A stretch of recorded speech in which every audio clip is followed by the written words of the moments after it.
welcome to the deep dive. Here's something that really jumped out at me. In 2023, while overall investment in tech companies took a pretty big hit down, somewhere between 30 and 40%, landing around $570 billion, there was this one incredible outlier. Yeah. Investment in generative AI just exploded, like a 7-fold increase.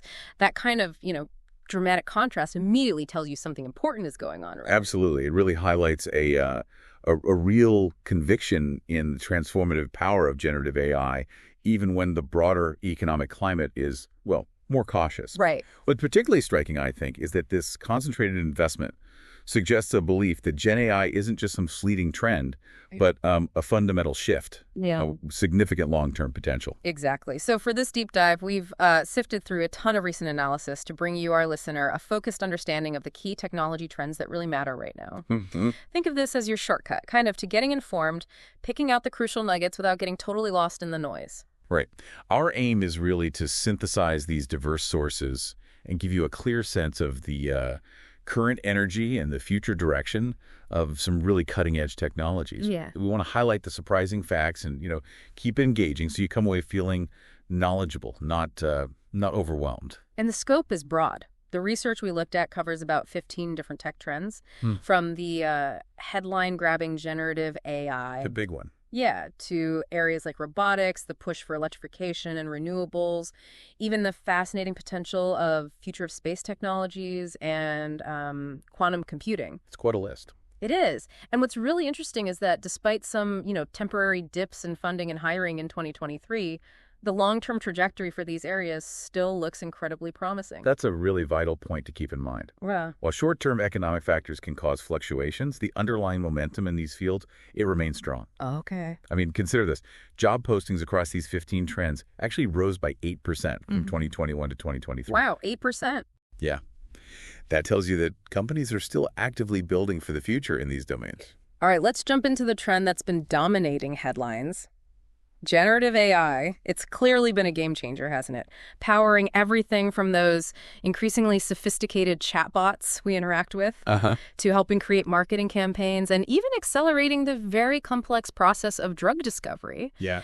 And we're seeing these large language models, or LLMs, the brains behind many of these AI applications, becoming more and more integrated into the software we use in our day-to-day work. And what's particularly interesting about Gen AI, I think, is how it acts as a catalyst, for progress in other fields. How so? Well, take robotics, for instance.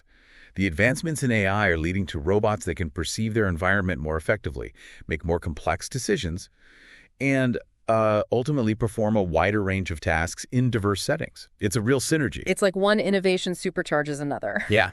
And when you look at how quickly Gen AI is being adopted by businesses, it's quite remarkable. It really is. Apparently, around a quarter of surveyed companies are already moving beyond just experimenting and are actually scaling its use. A quarter already scaling. Yeah. That puts it ahead of many other emerging technologies in terms of its speed of real-world application. And that rapid pace of adoption is being fueled by some key developments.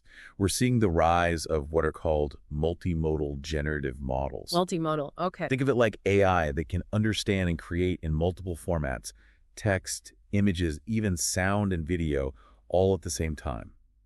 Google's Gemini is a prime example of this kind of powerful, versatile system. Right. It really opens up possibilities for truly integrated digital experiences. And it's not just the massive proprietary models making all the noise, is it? We're also seeing incredible progress with open source models, right? Oh, definitely. Things like Llama 3 are generating a huge buzz among developers. It feels like this unprecedented level of access is really democratizing AI innovation. Exactly.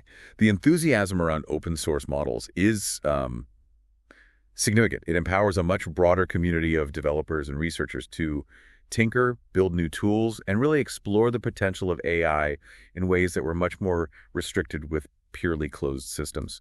Now, one of the more technical but really crucial advancements seems to be around the context window in natural language processing. Imagine it like the short-term memory of the AI, kind of. These context windows are getting much, much larger, like with Google's Gemini 1.5 Pro. Right, they're expanding dramatically. Which means the AI can process and understand much longer and more complex instructions and information, leading to smarter responses. But there's a potential downside to this increased memory, isn't there? That's right. While these expanded context windows are incredibly powerful, allowing models to consider a vast amount of information, they can also lead to what's being called lost in the middle. Lost in the middle. Yeah, the model might struggle to maintain focus across the entire input, potentially overlooking crucial details somewhere in there. It's a fascinating challenge in optimizing these advanced models. Huh. Another really interesting area is the rapid progress in multilingual models. It sounds like we're moving beyond simple translation I'll be beyond. to a much deeper understanding of different languages, including things like slang and very specific technical terminology. Absolutely. The focus is shifting towards much finer-grained localization. It's not enough for an AI to just, convert words from one language to another. It needs to grasp the cultural context, the specialized vocabulary used in different industries. Right. And even the informal language people use in everyday conversations. It's getting much more nuanced. Of course, with all the excitement surrounding Gen AI, there's got to be a strong focus on the practical side. Companies need to see a clear return on their investment, or ROI, Absolutely critical. for widespread adoption to really take hold. And then there are the very real risks, things like bias creeping into the models, the potential for the spread of misinformation, and increasingly realistic deepfakes. Those are absolutely critical considerations. As Gen AI becomes more deeply embedded in business operations and our daily lives, organizations are recognizing the urgent need to invest in strategies to mitigate these risks. Yeah. We can expect to see a significant focus on developing tools and best practices to address bias, safeguard data privacy, and combat the spread of harmful content in the near future. It's a major priority. And the demand for skilled people in this field must be enormous, right? With that 7-fold increase in investment, are we seeing a corresponding surge in the need for professionals? Oh, the demand for talent in Gen AI is indeed very strong. The significant influx of investment clearly signals the market's belief in its transformative potential. Right. And to realize that potential, you need people with the specialized skills to develop, deploy, and importantly, maintain these sophisticated technologies. Now, let's touch on some of the big uncertainties that still surround Gen AI. Cybersecurity and privacy are definitely top of mind for many, but what other major questions are out there? Well, beyond cybersecurity and privacy, there are significant questions around responsible deployment. That includes ensuring fairness, accountability, and the ability to understand how these models arrive at their conclusions, what's often called explainability. Explainability, right. The regulatory landscape is still very much in flux, and the issue of who owns the copyright to AI-generated content is still, largely unresolved. The environmental impact of training these massive models is also an increasingly important concern, as is the ongoing challenge of inaccuracies or hallucinations in their outputs. It's a lot to think about, but it sounds like all the attention on Gen AI has also had a positive spillover effect, maybe, increasing awareness and interest in more established AI technologies as well. Exactly. The high profile of Gen AI has definitely brought more attention to the ongoing value and potential of what's known as applied AI. Applied AI. Yeah, this includes the more analytical AI technologies like machine learning, computer vision, and natural language processing, which have been steadily growing and delivering tangible results across various industries for some time now.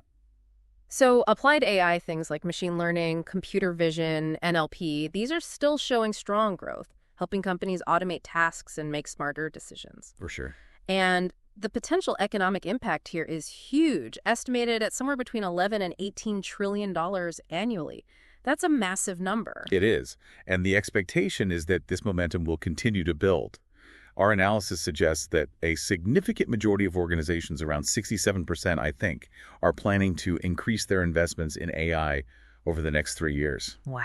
They're recognizing the concrete benefits they're already seeing. Now, as companies increasingly build their own dedicated AI environments, it sounds like data governance is becoming even more critical, expanding beyond just traditional privacy considerations. That's right. Building private AI environments introduces new kinds of risks, such as data poisoning. Data poisoning. Yeah, where malicious actors might try to corrupt the training data, and model hijacking, where existing AI models are manipulated for unauthorized purposes. Okay. This necessitates really robust data practices, including ensuring the quality and reliability of the data, carefully tracking its origins or lineage, and using explainable AI techniques to build trust and mitigate bias.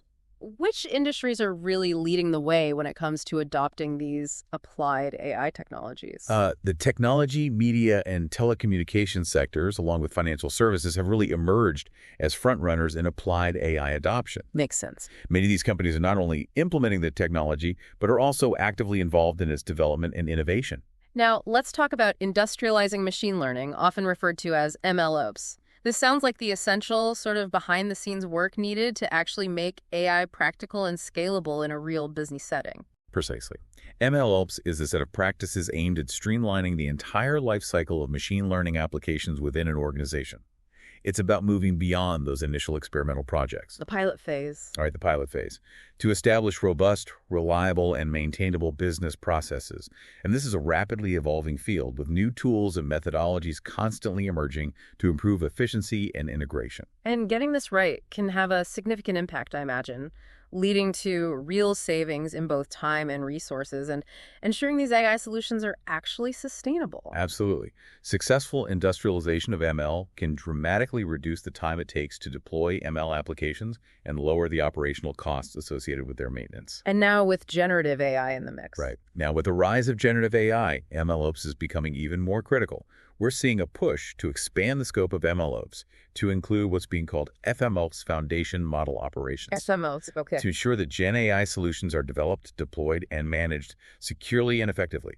It's broadening the scope. So the demand for professionals skilled in MLOps must also be quite strong, even if we've seen some recent shifts in the number of job postings. Well, the demand for talent in industrializing ML more than tripled between 2019 and 2023. Tripled. Yeah.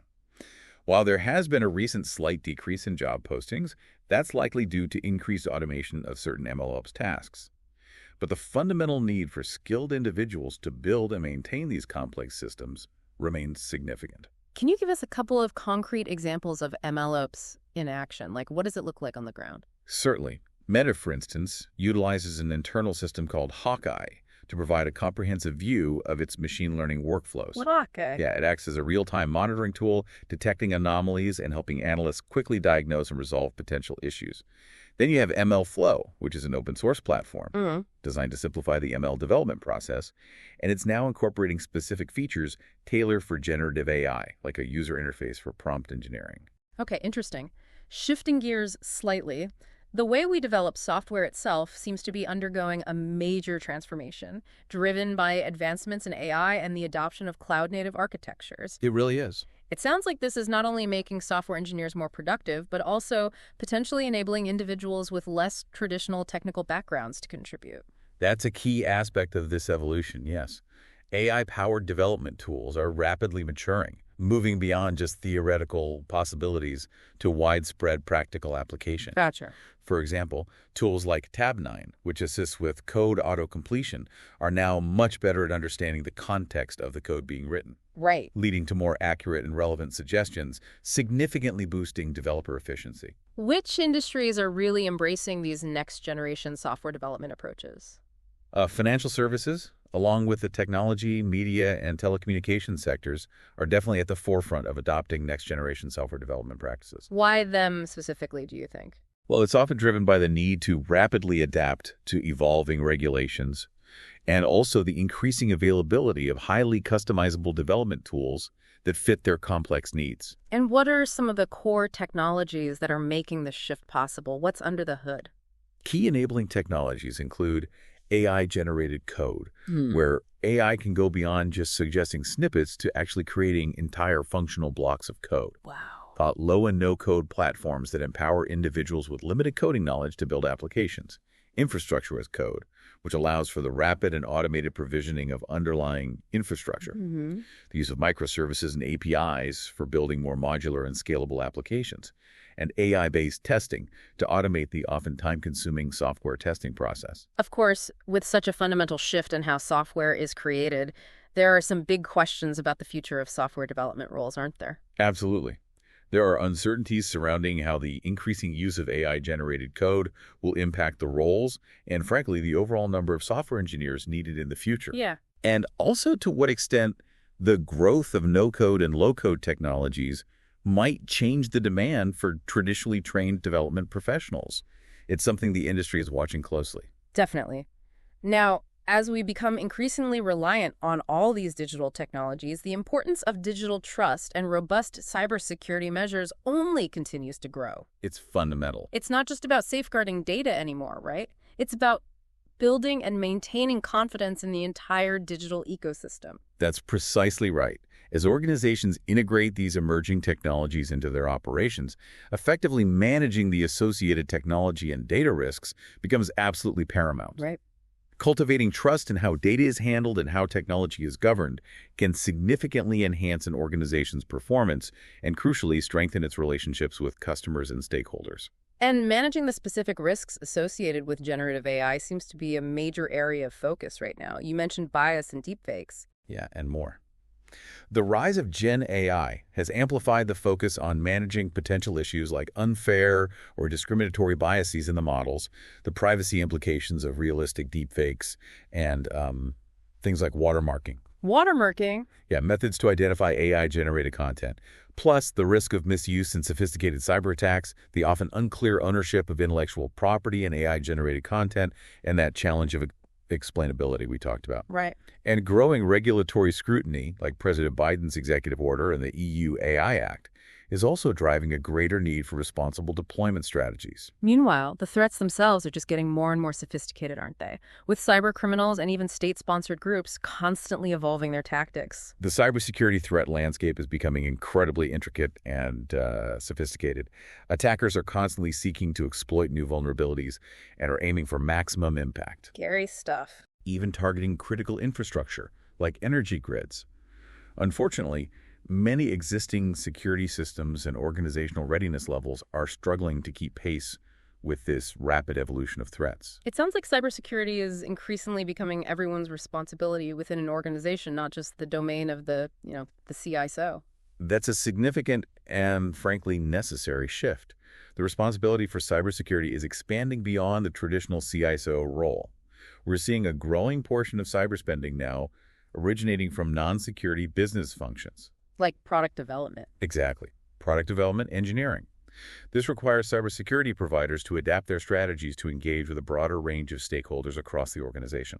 There's also this ongoing discussion, isn't there, about whether it's more effective to adopt a comprehensive cybersecurity platform from a single vendor or to select, best-of-breed individual tools. Yeah, that debate continues, but the distinction between those two approaches is actually becoming less clear-cut. How so? Cybersecurity platforms are increasingly adopting a more modular design and integrating what are considered best-in-class security tools, while specialized point solutions are focusing on improving their integration capabilities with other systems. Ah, okay. The optimal approach often depends on the specific needs, size, and maturity of the organization. Which industries are really prioritizing digital trust and investing heavily in cybersecurity? I mean, financial services must be high on the list. Financial services, yes, in particular, consistently demonstrate high adoption rates of digital trust and cybersecurity measures. It's driven by the ever-increasing range of threats they face and, of course, the stringent regulatory requirements they must adhere to. Can you provide a couple of real-world examples of how companies are tackling these security and trust challenges? Certainly.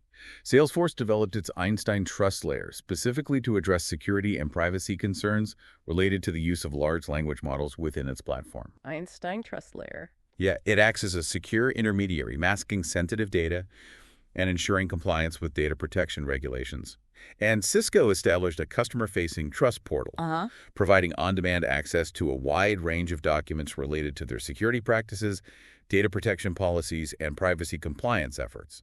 Transparency, basically. What are some of the key underlying technologies that are essential for building this digital trust and enhancing overall cybersecurity? Okay, important technologies include zero trust architecture. Assume breach, right. Exactly. Operates on the principle of assuming the network is already compromised. Then digital identity solutions, including self-sovereign and passwordless authentication methods. Privacy engineering techniques to build privacy considerations directly into systems from the design stage. Privacy by design. Right. Explainable AI, as we mentioned, to increase transparency, technology resilience measures to ensure systems can withstand and recover from disruptions, and emerging Web3 technologies like blockchain and smart contracts, which offered new models for secure and transparent data management. Of course, there are still some significant uncertainties in this rapidly evolving space. You mentioned regulation. Yes, And there are inherent tensions that can arise between the need to protect individual privacy and the desire to ensure fairness or safety in AI systems. It's a tricky balance. Yeah. Rising geopolitical tensions are also contributing to an increased level of cyber risk. And many businesses have understandable concerns about their confidential data being used to train large language models, potentially leading to unintended data leaks or intellectual property infringement. That's a big one. Okay, let's now turn our attention to the crucial area of advanced connectivity. It really does seem like this forms the fundamental infrastructure, the backbone that enables so many of these other emerging technologies we've been discussing. Absolutely. Advanced connectivity, with its promise of higher bandwidth and lower latency, is indeed a critical enabler for the successful deployment and operation of many of the other technological trends we're exploring, from AI to IoT. One of the major developments in this space is the continued rapid growth of low Earth orbit, or LEO, satellite constellations. Companies like Starlink are really leading the way there. Yeah, the expansion of LEO satellite constellations has been truly remarkable. Starlink, for example, now boasts over 2.3 million subscribers. Wow, 2.3 million. And continues to deploy new satellites at an impressive and consistent rate, sometimes every few days. These constellations are effectively extending high-speed internet access to previously remote and unconnected regions around the globe. And there's a growing interest and development in direct-to-device satellite connections, right? Which would allow our regular smartphones to connect directly to satellites. That could be a real game changer. It really could.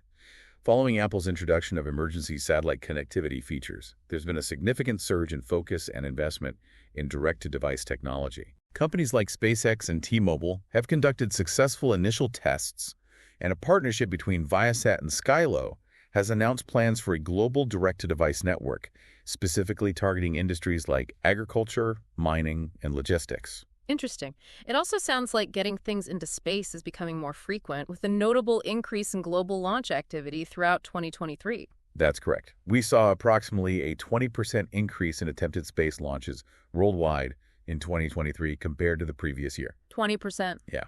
While the United States, largely driven by SpaceX, accounted for the majority of these launches, countries like France and India are also significantly increasing their launch cadence. And we also witnessed the inaugural flight of new launch vehicles like ULA's Vulcan Centaur. Vulcan Centaur, right.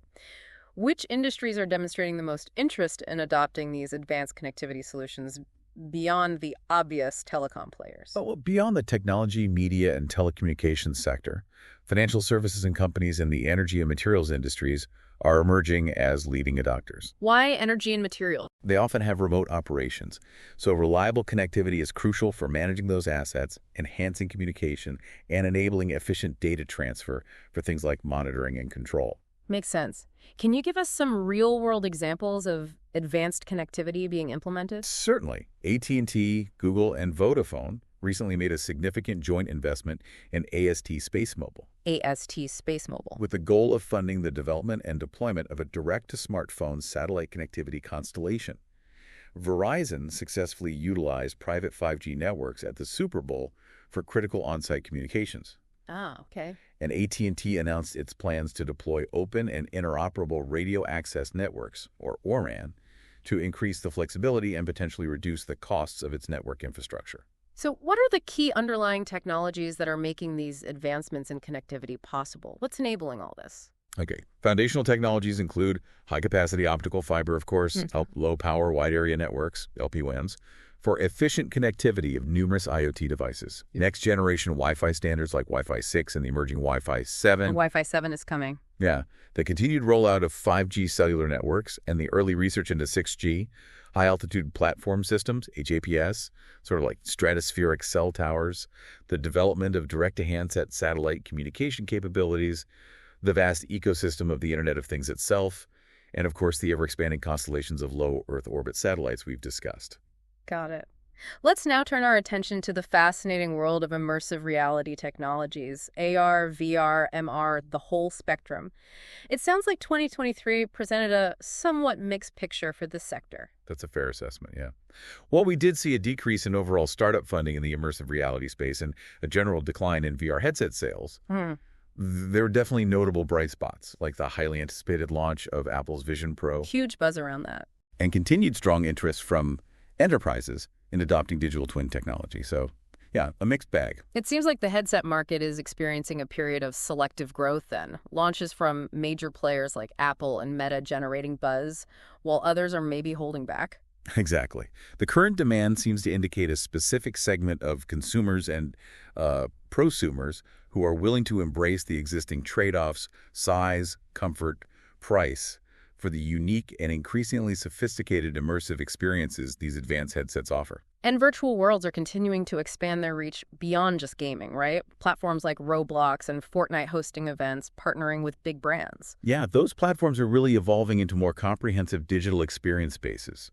They're attracting a broader demographic of users and creating entirely new avenues for brands, like Lego partnering with Fortnite, to engage with consumers in interactive and immersive ways. The adoption of VR and AR within enterprise settings appears to be continuing, maybe more slowly but steadily, particularly with digital twins. Yes, while the large-scale deployment of VR and AR across all enterprise functions is perhaps taking a bit longer than initially predicted, the use of digital twins, these virtual replicas of physical objects or processes, is seeing increased implementation, Where specifically? particularly when combined with augmented reality for practical applications in areas like manufacturing process optimization and employee skills training. The projected growth rate, the CAGR, for digital twins is still around 30%, which is significant. Okay.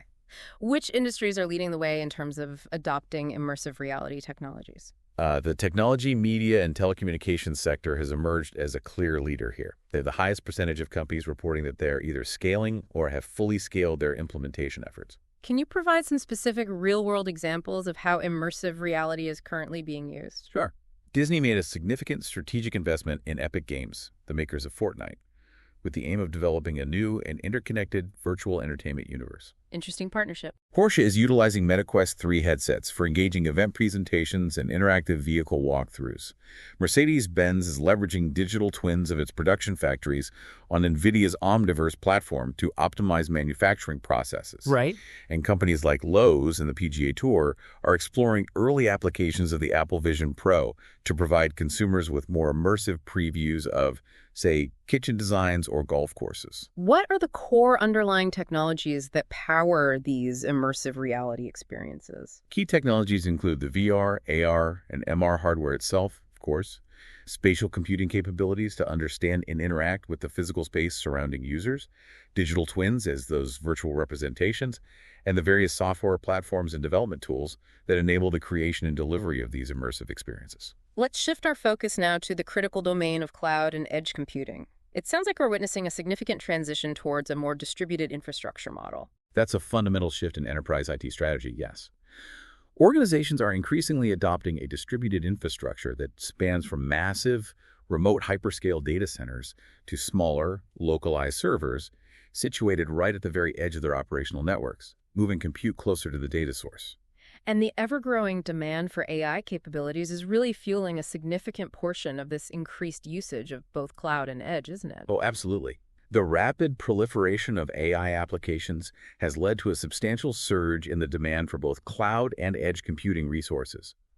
Those training and inference tasks are incredibly computationally intensive. Yeah. We're seeing significant market growth, increased overall cloud spending as companies recognize the necessity of the vast computing power these platforms provide. We're even observing the emergence of specialized GPU as a service providers. GPUAS. Exactly, to specifically address this high demand for processing power needed for AI. Interestingly, it sounds like there's a growing prioritization of on-premises edge computing solutions, bringing that power even closer. Yes, to minimize latency, that delay in data transfer, and reduce the amount of data that needs to be transmitted back and forth to centralized cloud servers, more organizations are prioritizing the deployment of on-premises edge computing solutions. Where would you typically see that? In locations such as manufacturing plants, retail stores, and healthcare facilities. It enables faster processing of data locally and can also enhance data privacy and security. It sounds like cloud and edge computing has become one of the most broadly adopted technology trends across basically all industries. It is indeed. Cloud and edge computing are not only enabling the adoption of many other emerging technologies like AI and IoT, but are also helping companies to unlock greater value from their existing offerings, reduce operational costs, and ultimately provide better services to their customers. It's pretty foundational now. Although adoption isn't uniform everywhere, right? There are regional differences. That's true. While it's widely adopted, there are still challenges, for instance, in parts of Africa, related to infrastructure and connectivity, while regions like the Middle East are experiencing very rapid growth in cloud adoption. Can you provide a tangible example of cloud and edge computing in action? Sure. McDonald's and Google Cloud have formed a partnership to implement edge computing solutions within their restaurants. In McDonald's restaurants. Wow. Yeah, this technology is being used for various applications, including their mobile ordering app and self-service kiosks, with the aim of gaining real-time insights into equipment performance and streamlining overall operations right there in the store. What are the different deployment models or types of edge computing that we're currently seeing? It's not all the same, is it? No, it's a spectrum. We're seeing edge computing being deployed at various levels. It ranges from relatively simple IoT devices with some integrated processing capabilities. It's like a smart sensor. Right. To more substantial on-premises edge servers located within an organization's physical facilities, to operator or network edge computing infrastructure, sometimes called MEC, mobile edge computing situated at telecommunications providers' points of presence, and even metro edge data centers located in large urban areas to provide low-latency access to cloud services for a whole city region. Okay, that makes sense. Now let's delve into the intriguing and rapidly advancing field of quantum technologies. It sounds like it's still in the early stages of development, but the potential for disruption is just immense. Quantum technology is indeed in its nascent phases, relatively speaking, but it holds the promise of truly transformative capabilities across a wide spectrum of industries, things classical computers just can't handle.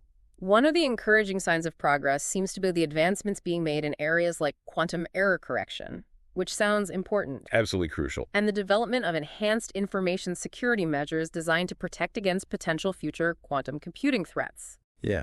We're witnessing steady and significant progress on both the hardware and software fronts of quantum computing. Notable strides are being made in quantum error correction techniques. Quantum bits, or qubits, are notoriously fragile. Right. Simultaneously, major technology players are actively enhancing their information security protocols to safeguard against potential future harvest now, decrypt later attacks. Harvest now, decrypt later. Yeah, the idea that adversaries might be capturing encrypted data now with the expectation that they'll be able to break the encryption later once powerful quantum computers become available. So we need quantum-resistant cryptography. Got it. And it's interesting to observe the increasing number of partnerships forming between specialized quantum computing startups and more established traditional enterprises. These collaborations are becoming more prevalent. The quantum startups seek to align their technological advancements with real-world business problems. Find use cases. Exactly. And established enterprises aim to gain a potential competitive edge by exploring and understanding the capabilities of quantum computing early on. For example, Rolls-Royce has formed a partnership with the quantum software startup Riverlane. Rolls-Royce? Yeah, to collaboratively develop new algorithms for accelerating the discovery of advanced materials, something very computationally intensive.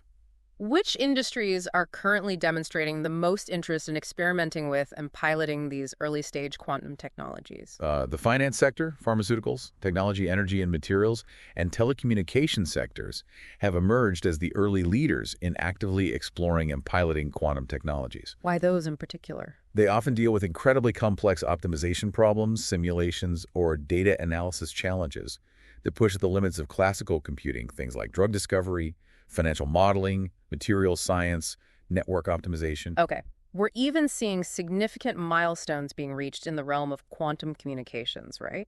With successful demonstrations of quantum networks. Yes.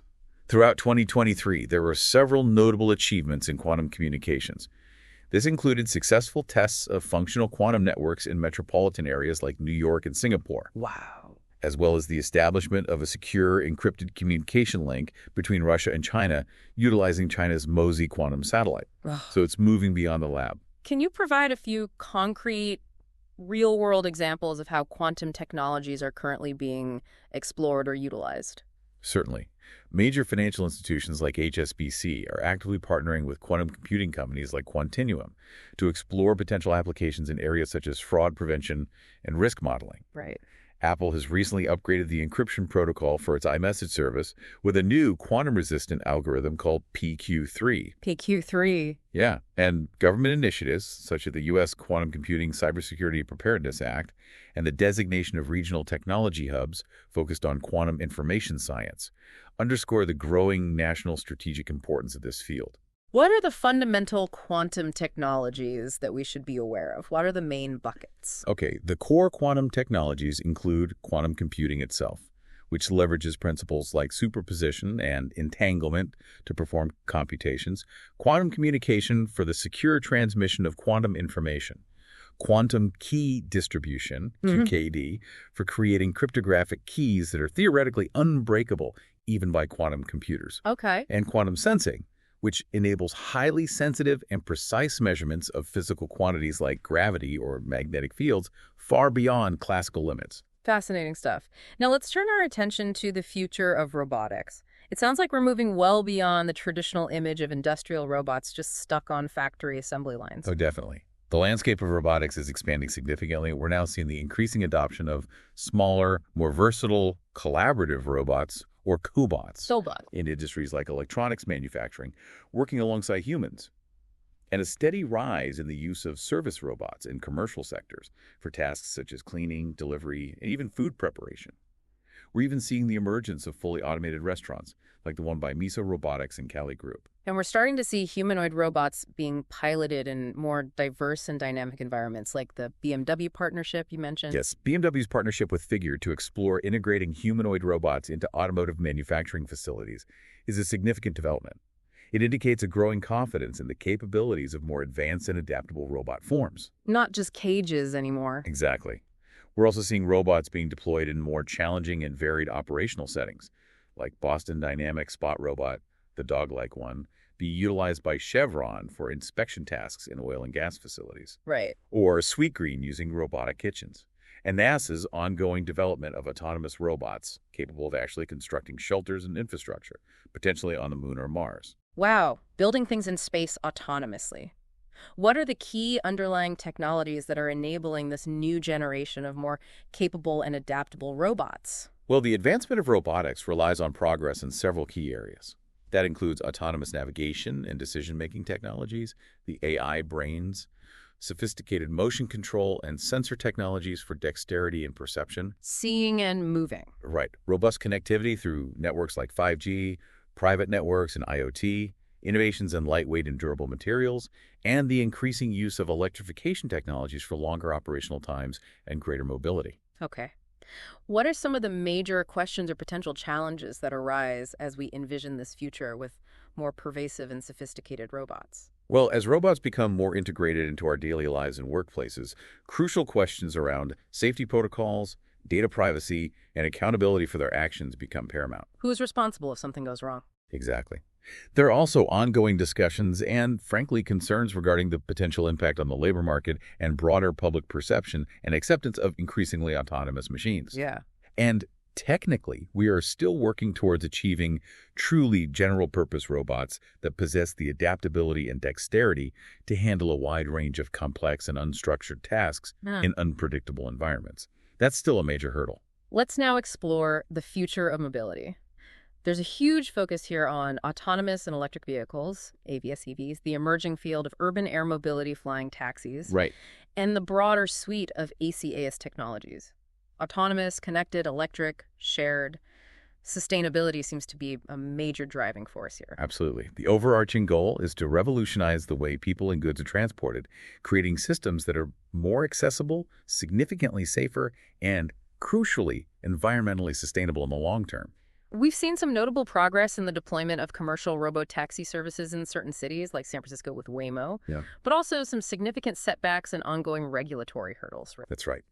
While companies like Waymo continue to expand their commercial robo-taxi operations and are even venturing into new cities like LA and Austin, there have also been regulatory challenges and operational pauses, as we saw quite publicly with Cruise in San Francisco. Yeah. Interestingly, China has recently issued its first set of regulations specifically governing commercial autonomous vehicles, highlighting the evolving global regulatory landscape for this technology. Things are moving, but cautiously. The field of autonomous trucking also seems to be reaching a pivotal moment, doesn't it? With larger-scale, real-world testing beginning. Yes, 2024 could indeed be significant for the advancement of autonomous trucking. Companies like Aurora Innovation are initiating more extensive on-the-road pilot programs, moving beyond closed courses. Is the demand there? The underlying demand for autonomous trucking solutions is strong, particularly given the ongoing shortage of human truck drivers in many regions. But again, the necessary regulatory frameworks are still under development and need to catch up with the technology. Drone-based delivery services are also experiencing significant growth and expansion, helped by more favorable regulations. Definitely. Commercial drone delivery operations have seen a notable increase in scale and frequency. And regulatory bodies like the FAA in the U.S. have been granting more waivers for beyond visual line of sight, BVLOS operations. BVLOS, that's key, right? Absolutely. It's crucial for making drone delivery services more economically viable and widely accessible, allowing drones to fly longer routes without a pilot needing to physically see them. While funding for electric vertical takeoff and landing, eVTOL aircraft, the flying taxi concept has seen a slight dip recently, there's still a strong sense of optimism about certification. Yes, despite a slight decrease in overall investment in the eVTOL sector compared to the peak hype, progress towards achieving certification from aviation regulatory agencies like the FAA and EASA remains positive. Who's leading there? Companies like Joby Aviation and Archer Aviation are making significant strides in their testing and validation processes, moving closer to potential commercial operations. Can you provide some specific real-world examples of how the future of mobility is beginning to take shape around us? Certainly. Waymo is actively expanding its commercial robotaxi services to more areas, as we mentioned.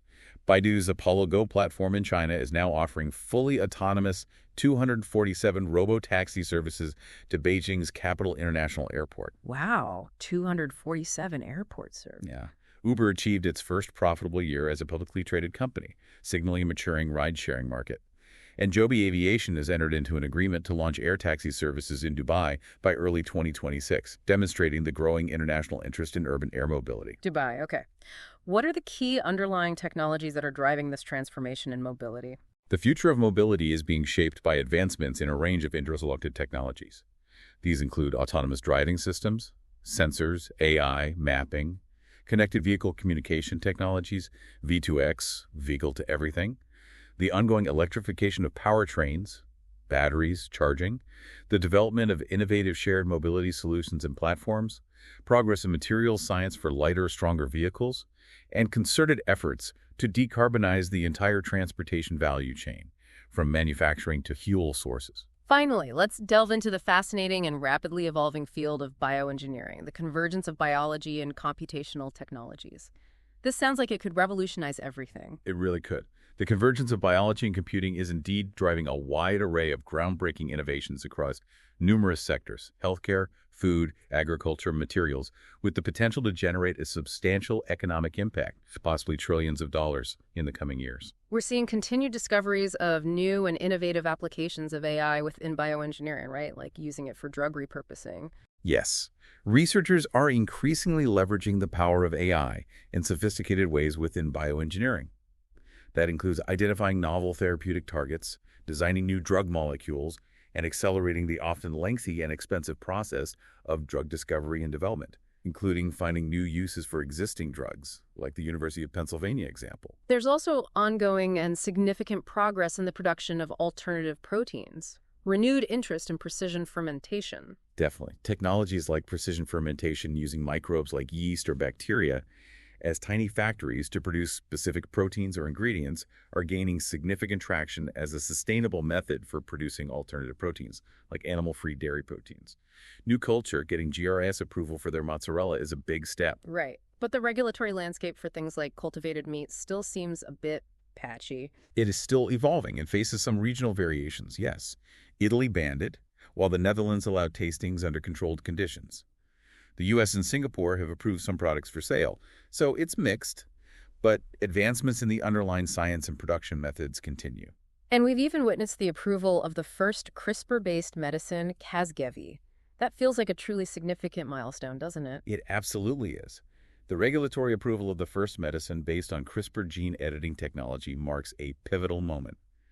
It demonstrates the potential to treat and potentially cure genetic diseases like sickle cell anemia and beta thalassemia that were previously considered largely untreatable. A huge step for genetic medicine. Can you provide some specific real-world examples of recent innovations in bioengineering? There seem to be quite a few. Certainly. RICO in Japan is leveraging a combination of AI and CRISPR to create more reliable disease models for research. Japan also recently approved a self-amplifying mRNA vaccine, offering potential for more effective, lower-dose immunizations. Self-amplifying mRNA. Yeah. The company Tropic has utilized CRISPR technology to develop bananas with enhanced shelf life and disease resistance. In Silico Medicine has an AI-discovered drug for idiopathic pulmonary fibrosis currently undergoing clinical trials. An AI-discovered drug in trials. Yes. Unilever is introducing ice cream in Europe made with precision-fermented whey-protein animal-free dairy. And Norfolk Plant Sciences is now selling genetically altered purple tomatoes, engineered for higher antioxidant levels, directly to consumers in the U.S. market. Purple tomatoes. What are the foundational technologies that underpin these advancements in bioengineering? Key underlying technologies include the various omics fields, genomics, studying genomes, proteomics, studying proteins, transcriptomics, metabolomics, and things like mRNA therapy. Advanced gene editing techniques like CRISPR-Cas9 are obviously huge. The field of tissue engineering, including the development of cultivated meat and organs, and the creation of novel biomaterials with tailored properties for medical or industrial use. Okay, now let's turn our attention specifically back to the future of space technologies. We touched on it with connectivity, but it seems like the decreasing costs are really the key driver here. Absolutely. The declining costs for both satellite manufacturing, especially smaller satellites and launch services, are indeed fueling a significant increase in activity and making new space-based applications economically viable. We're seeing that continued rapid growth in LEO satellite internet, like Starlink, but competitors are emerging too. Yes, Starlink's impressive growth over 2.3 million subscribers, launches every few days, really underscores the strong global demand for better internet connectivity. And the active testing and development of competing constellations like Amazon's Project Kuiper, OneWeb, and others indicates a dynamic and evolving market landscape. It's not a monopoly. And that direct-to-device satellite communication trend seems really significant within the space sector now. It really does.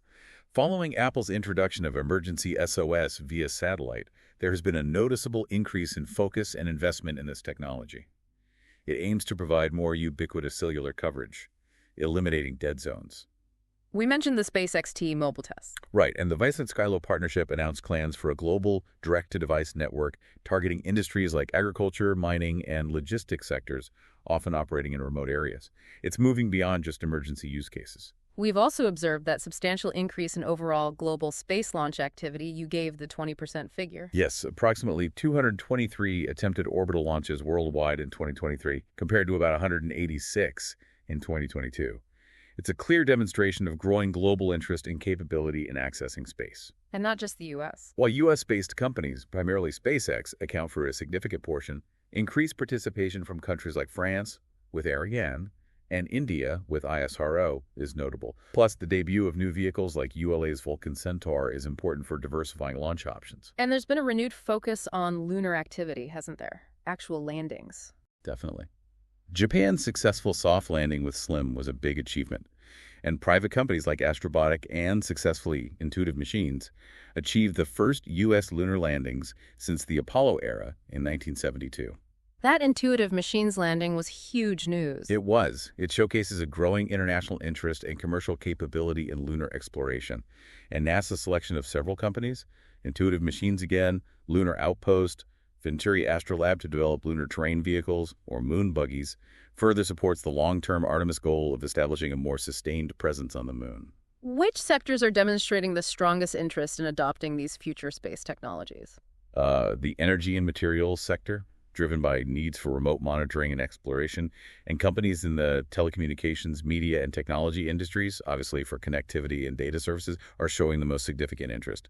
But applications are broadening. Can you provide some specific real-world examples of how space technologies are currently being utilized in various applications beyond just internet? Certainly. The agricultural equipment manufacturer John Deere is partnering with Starlink to bring high-speed internet connectivity to farming machinery in remote rural areas, enabling precision agriculture. Tractors with satellite internet. Exactly. Qatar Airways is implementing Starlink Wi-Fi for passengers on its flights. India successfully landed its Chandrayaan-3 mission on the moon's south pole, a first. Several commercial companies like Axiom Space and Sierra Space are actively vying to develop and deploy new commercial low-Earth orbit space stations to eventually replace the ISS. Right. Hawkeye 360 is utilizing satellite constellations that detect radio frequency signals to help authorities monitor and combat illegal fishing activities. And Fleet Space Technologies in Australia is collaborating on mineral exploration using constellations of nanosatellites and ground sensors.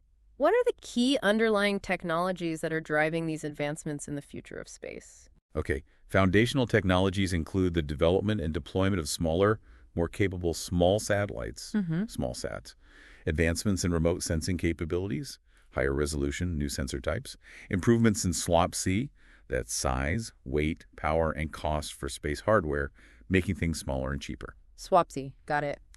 Progress in launch vehicle technology, including reusability and exploring concepts like nuclear thermal propulsion for faster deep space travel. The development of advanced connectivity technologies like laser communications, optical intersatellite links, and electronically scanned antennas, and increasing automation in space operations and satellite constellation management. Finally, let's delve into the absolutely crucial area of creating a sustainable world. We need to look at both the progress in electrification and renewable energy sources, and also the development of other climate technologies that go beyond those. This is arguably the most critical set of trends we've discussed. The shift towards electrification and renewables seems absolutely imperative for achieving our global climate goals, like the Paris Agreement targets. They are indeed. Achieving those ambitious goals, a 45% emission reduction by 2030, net zero by 2050, requires a fundamental transformation of our global energy systems. Electrification and renewable energy technologies have to play a central and critical role in that. It's encouraging, I suppose, that many of the core technologies necessary for this transition already exist, right? Yeah. Solar, wind, even nuclear, maybe hydrogen. Yes, the fundamental technologies, solar photovoltaics, wind turbines, nuclear fission, geothermal, hydro, plus enabling tech like batteries, smart grids, potentially clean hydrogen, and sustainable fuels are largely available and proven. So what's the holdup? The immediate challenge lies in rapidly scaling their deployment globally and addressing the very significant investment gap. Estimates suggest we need something like $9.2 trillion in annual investment globally to reach net zero by 2050. We're nowhere near that yet. $9 trillion a year. Wow. We did see a record-breaking year for the installation of new renewable energy capacity globally in 2023, though. That's positive. It is. The roughly 50% increase in renewable power capacity added globally in 2023 about 507 gigawatts. Mostly solar and wind is a substantial step forward. And the commitments made at SOP28 to triple renewable energy capacity and double energy efficiency by 2030 provide crucial momentum. But we must also address the significant challenges associated with expanding and modernizing electricity grids. You can build all the solar farms you want, but if the grid can't handle the power or get it to where it's needed, it's a bottleneck. Right, the grid build-out. There also appear to be ongoing challenges with clean hydrogen, balancing production and demand. Yes, scaling up the production of clean hydrogen, either green hydrogen from renewables or blue hydrogen with carbon capture, requires careful coordination between supply and demand. There are still cost challenges, infrastructure needs for transport and storage, and the current high interest rate environment doesn't help large-scale projects. Policy incentives are needed to support both developing new uses and scaling up existing ones. On a more positive note, battery storage seems to be scaling up rapidly and prices are falling. Yes, that's a major bright spot. The rapid increase in battery storage capacity deployment and the continued decrease in the costs of lithium-ion batteries, down another 14% in 2023, expected to fall further, are absolutely crucial. Why so crucial? They support the widespread adoption of electric vehicles by making them cheaper and enable grid-scale energy storage solutions. Grid batteries are essential for stabilizing a grid powered by intermittent renewables, like solar and wind. Demand for battery storage is projected to increase dramatically, maybe six-fold by 2030, according to some analyses. Policy incentives for EVs are helping, but we still need much more charging infrastructure and further battery improvements. We're also seeing increasing adoption of heat pumps, right, as a more efficient heating and cooling option. Yes. While the sales of heat pumps did experience some slowing in certain markets like the U.S. in 2023, partly due to economic factors, the overall trend of increasing adoption is clear globally. Heat pumps offer a significantly more energy-efficient alternative to traditional furnaces and air conditioning systems, especially when powered by clean electricity. Can you provide a real-world example of innovation in the field of electrification and renewable energy adoption? A good one is ERA, a European clean energy technology company. They're introducing a disruptive subscription-based business model for heat pumps. Subscription for a heat pump. Yeah, aiming to make this energy-efficient technology more accessible to homeowners by basically eliminating the high upfront installation costs and bundling in ongoing maintenance and support, trying to lower that barrier to adoption. Okay. What are the key underlying technologies driving progress in electrification and renewables? Just to recap. So it includes advancements in solar photovoltaic technology, efficiency, cost, more efficient and larger wind turbines, onshore and offshore, the continued development and deployment of nuclear fission, including small modular reactors or SMRs, and ongoing fusion research, progress in clean hydrogen production, electrolyzers, and utilization, fuel cells, the development of sustainable fuels, biofuels, e-fuels, the increasing efficiency and affordability of heat pumps, and advancements in various energy storage technologies, batteries, pumped hydro, thermal, etc. Now, let's turn our attention to climate technologies that go beyond just electrification and renewable energy. This covers a lot, right? Circular economy, nature-based solutions. Exactly. Things needed to tackle emissions in hard-to-abate sectors like heavy industry, agriculture, aviation, and also methods for removing existing CO2 from the atmosphere. It sounds like investment in this broader category remains important, even after maybe some pullback from the peak hype. That's right. Despite a decrease in private investment in these beyond electrification climate technologies since the peak in 2021, the overall level of investment remains well above historical averages. This highlights the continued recognition of the urgent need for these diverse solutions. Interest and innovation in this space continue to grow, even if venture funding cycles fluctuate. We're also seeing more companies expanding their environmental commitments beyond just carbon, aren't we? Looking at nature, biodiversity. Yes, there's a clear trend. While corporate climate targets focused on emissions saw a moderate increase, there was a significant surge in nature-related commitments. Something like 80% of Fortune Global 500 companies now have carbon targets, but many are broadening their ESG focus to include water stewardship, biodiversity loss, and circularity. Europe is often leading here, partly due to regulations like the CSRD. The adoption of ag tech solutions for more sustainable farming is also on the rise, though maybe slower than behavioral changes. Yes. While agricultural practices that require changes in traditional farming methods like cover cropping or reduced tillage are currently more widespread, we are seeing increasing development and adoption of ag tech solutions. Like what? Things like variable rate fertilizer applications using AI-powered insights from satellite data or sensors, robotic systems for targeted weed control, reducing herbicide use, and improved monitoring. These aim to improve resource efficiency and reduce emissions from agriculture, which is a major source globally. But farmer adoption takes time and trust. And it's encouraging to see increased levels of public sector support and funding being directed towards carbon management initiatives like carbon capture.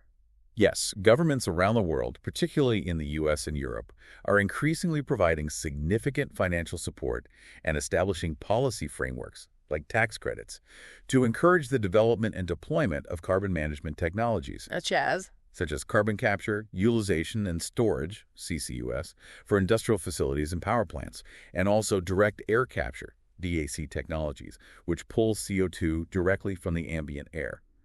These are recognized as likely necessary tools, alongside rapid emissions reductions, to achieve long-term climate goals. The U.S. Department of Energy, for example, has funded large DAC hubs. There appears to be a significant increase in interest and activity surrounding CCUS specifically. Yes, the CCUS market has experienced a notable surge in interest and investment recently. The pipeline of announced projects suggests the potential for something like a 12-fold increase in global CCUS capacity by 2030, if all these projects come to fruition. That's a big if. It is a big if. But the growth is being driven by a growing number of CCUS technology startups and increasing private sector agreements for the offtake and utilization or storage of captured carbon, particularly in areas like clean hydrogen production and sustainable aviation fuel. Can you provide some concrete, real-world examples of these climate technologies beyond electrification and renewables being implemented? Sure. Schneider Electric Circularity Solutions demonstrate how companies can establish end-to-end operational processes focused on material reuse, refurbishment, and waste minimization within their own operations and supply chains. Okay. The Northern Lights project in Norway is a large-scale collaborative effort to develop open-access infrastructure for transporting captured CO2 from industrial emitters across Europe and storing it permanently beneath the North Sea. Running Tide is a company exploring and implementing ocean-based natural climate solutions, like sinking biomass, for long-term carbon dioxide removal, though that area faces scientific and monitoring challenges. And Cargill's Region Connect program is an example of incentivizing and compensating farmers financially for adopting specific sustainable agricultural practices that sequester carbon in the soil and reduce emissions. What are the key underlying technologies in this broader category of climate tech beyond electrification and renewables? Okay, it's diverse. It includes a range of circular economy technologies, recycling, reuse, remanufacturing, waste to value, nature-based climate solutions, reforestation, soil carbon sequestration, mangrove restoration, the development and production of alternative proteins, as we discussed, CCUS technologies, capture methods, transport, storage, utilization, and various engineered carbon removal technologies, such as direct air capture, DAC, and enhanced weathering. So we've covered an incredible amount of ground today, exploring all these diverse and rapidly evolving technology trends. From your perspective, what's the most significant overarching takeaway from all of this? What's the big picture? The central theme that emerges quite clearly, I think, is one of remarkable resilience and continuous innovation across a truly diverse spectrum of technologies, even in the face of a somewhat challenging global economic climate recently. Right. The rapid advancements we're witnessing, particularly in areas like generative AI, but also the sustained investment and progress in many of these longer-term trends, space, quantum, bio, clean energy. It really underscores the immense transformative potential that these technologies collectively hold for our future. It's accelerating on many fronts simultaneously. And for you, our listener, we really hope this deep dive has provided a valuable and hopefully efficient way to understand the key forces that are actively shaping the future.